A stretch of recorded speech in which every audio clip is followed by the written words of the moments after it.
Bonjour Serge. Bonjour Maryse. Je suis ravie de te retrouver. Plaisir partagé. Je suis Maryse Lokosso, directrice générale de la Caisse de dépôt et de consignation du Bénin. Merci Maryse, c'est un plaisir d'être avec toi.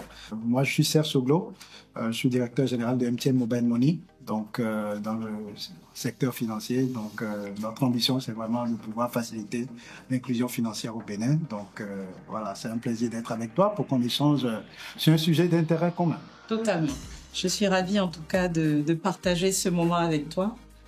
Un moment sur un sujet qui je pense nous tient à cœur tous les deux dans nos fonctions et de façon plus générale dans la vie privée, puisqu'on va parler du respect et de notre façon de servir avec respect, si je ne me trompe pas. Exact.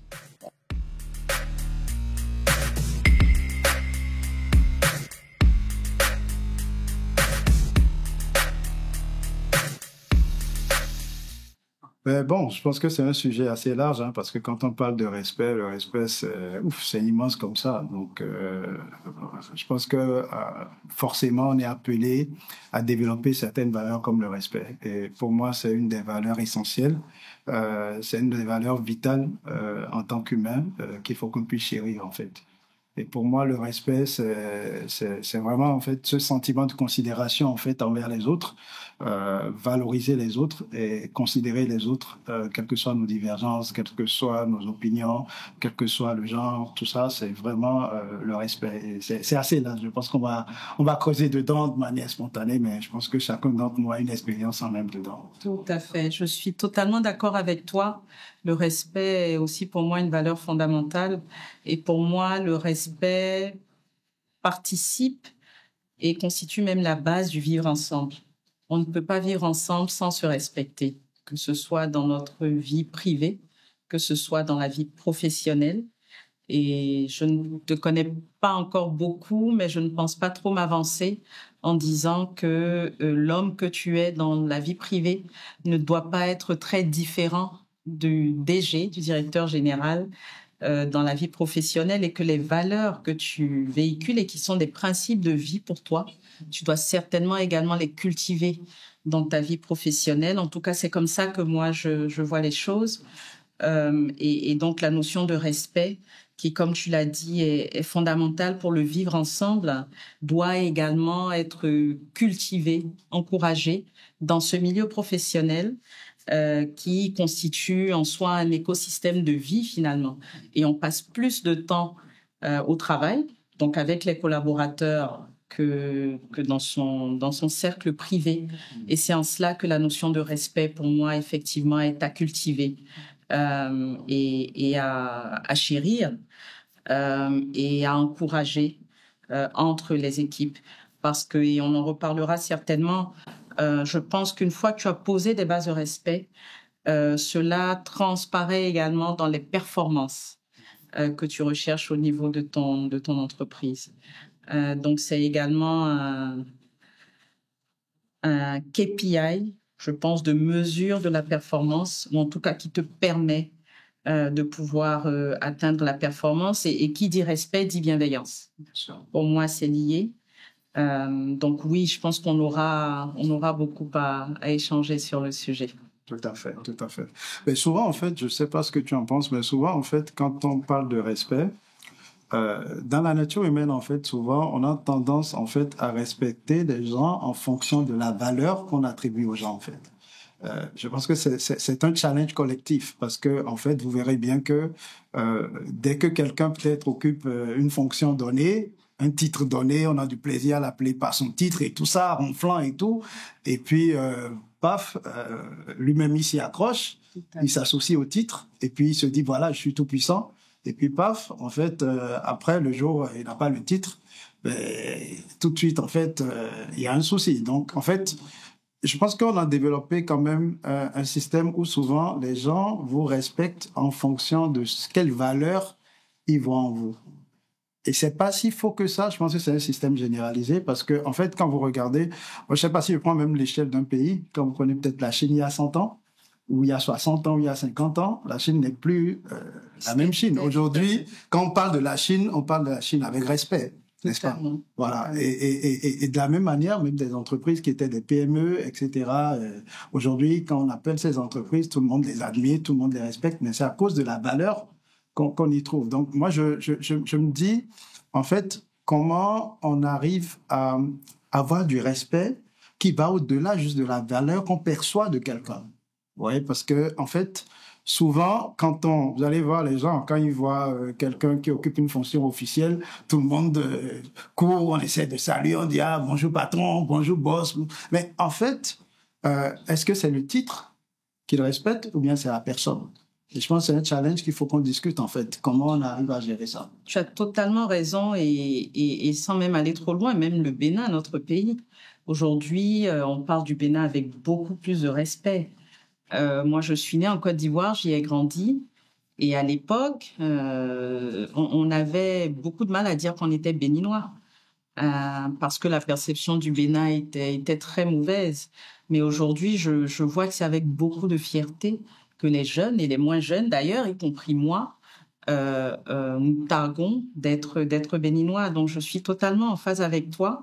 Je pense que c'est aussi très culturel. Parce que quand tu vas dans les pays européens du Nord, en Norvège, en Suède, tu verras, moi, on était allé faire une visite il y a quelques années quand j'étais au cabinet du ministre des Finances en Norvège. Et nous avons rencontré le ministre des Finances. Il vient au boulot à vélo. Wow. Il vient au boulot à vélo. Tous les jours, il circule à vélo.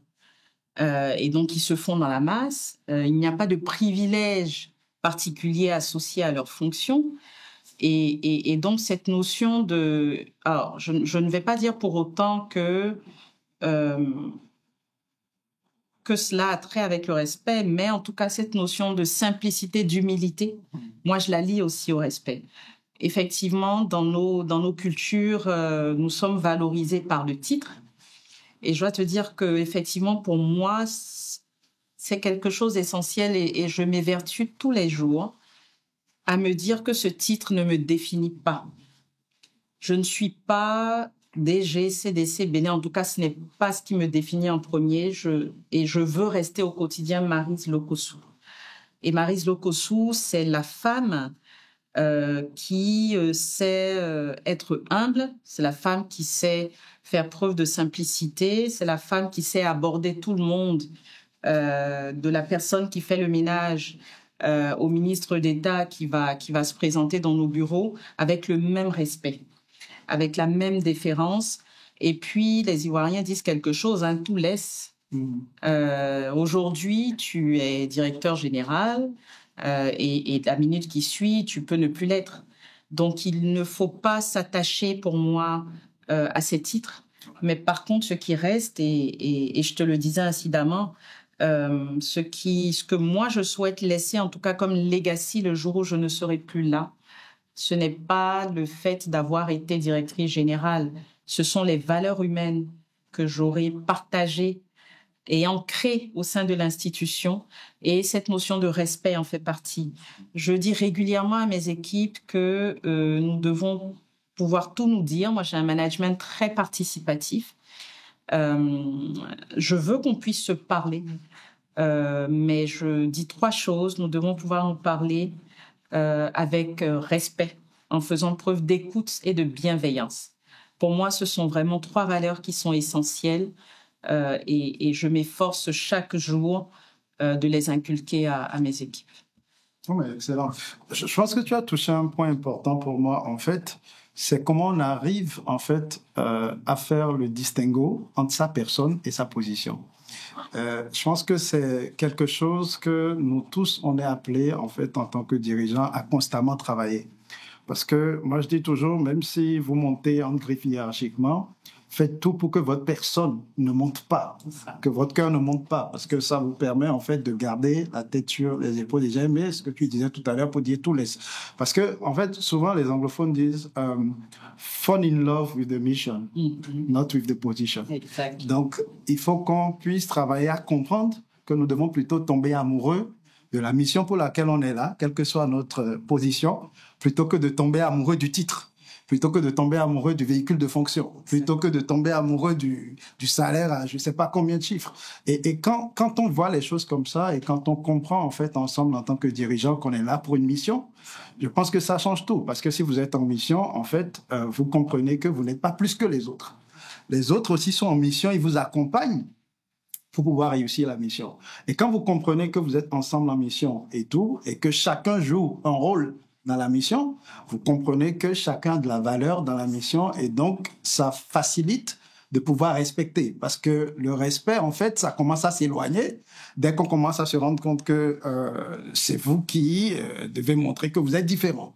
D'accord? Et parfois, la société a fait que on voit le titre, en fait, ouais, en fond, par exemple, on dit Enolugan.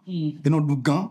Lugan, ça veut dire que ça se mange. C'est des privilèges qui se mangent. Donc, ça vous met, en fait, dans une posture un peu où si vous ne faites pas attention, tu as parlé tout à l'heure d'humilité.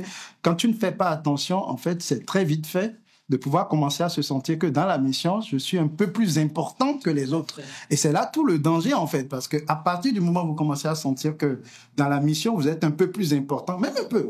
Et parfois, c'est du cœur, en fait, parce que vous pouvez donner tous les signes entre griffes, hein, la comédie de l'humilité pour venir, je salue tout le monde, je fais ci, je fais ça. Mais dans le fond, dans le cœur, est-ce que quelque part, on se sent pas toujours genre, je suis plus que les autres. Et ça, c'est le piège, en fait, qui très vite peut dévier vers le manque de respect quand on se retrouve promu dans des positions de responsabilité et tout. Donc, moi, je dis toujours, en fait, à mes équipes, je dis, tombez amoureux de la mission pour laquelle vous êtes là. Ne tombez pas amoureux des privilèges et des titres. Les titres, les privilèges, ça va passer. Mais aimez ce que vous faites. Vous voyez? Et le respect, en fait, pour moi, est une conséquence. Le respect, ça découle de ce que vous pensez. Le respect envers les autres découle de votre manière de penser, de votre manière de réfléchir. Si vous réfléchissez en vous disant, parce que j'ai tel diplôme, je vaux plus que les autres, d'accord? Moi, je suis diplômé de quoi? Quelle université on connaît? C'est diplômé de Prince, de Wharton.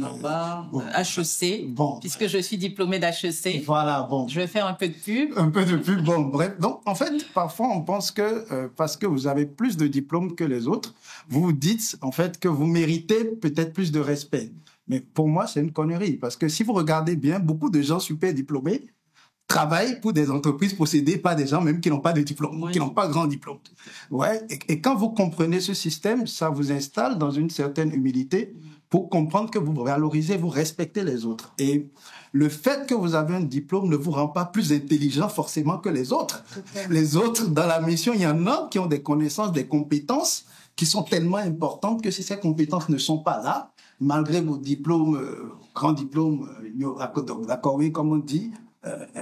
Donc, vraiment, comment on arrive, moi je veux aussi avoir ta perspective, comment en tant que dirigeant on arrive à gérer au niveau de soi-même, de son cœur, de son mental, pour ne pas à des moments donnés se laisser emporter, parce qu'on est humain, ça peut arriver, ou vous commencez à vous dire, ah non, ici c'est moi le patron.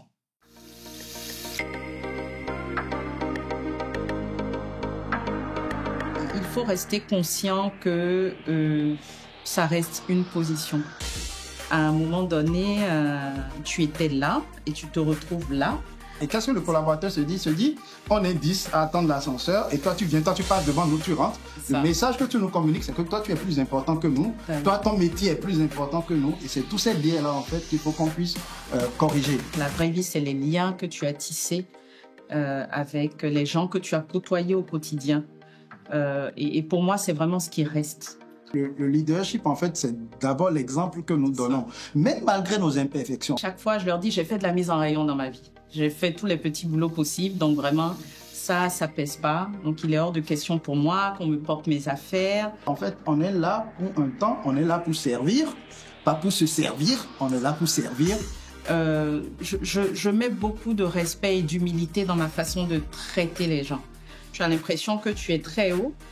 Et puis, il peut y avoir un changement de situation qui fait que ton collaborateur d'hier peut devenir ton patron de demain.